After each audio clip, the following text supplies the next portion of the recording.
eze ọdịnala obodo Omor dị na kansụl Aya Melụm Anambra steeti bụ Igwe Chidume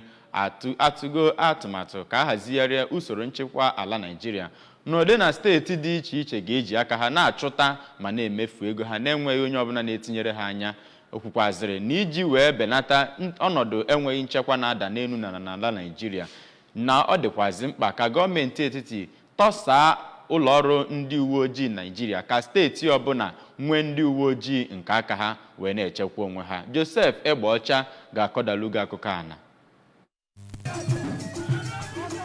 Igwe Chidume onye kwuru nke a dị ka ọ na-eme mmemme Ofala nke afọ 2023 kọwara na inye ndị mmadụ ikikere n'ebe o metụtara ndị uwe ojii ga-enyere aka iji wee dozigharịa ebe niile ma hụ na ebe niile mara mma. O toro gọvanọ Chukwuma Soludo n'ihe ndị ọ na-eme n'ebe o metụtara agụmakwụkwọ ma kwuo na ndị ichie ya agbaala mbọ iji hụ na ya bụ agụmakwụkwọ n'efu nke gọọmenti ya na-eweta lụtụrụ nwata ọbụla nọ na obodo Omor. Igwe Chidume gwara gọọmenti steeti a ka o chetakwa obodo Omor nakwa Aya Melụm n'okporo ụzọ nke ọ na-alụgasị n'ebe dị iche iche. Onye kọmishọna ahụ maka omenala nakwa ihe nlegharị anya Comrade Don Onyenji onye sokwe ndị ikwesị bịara ya bụ mmemme bụ ebe a nọrọ wee chie ụfọdụ ndị echichi kwuru na gọọmenti steeti a ga-agbasi mbọ ike iji hụ na akwalitere asụsụ Igbo, omenala nakwa njirimara ndị Igbo.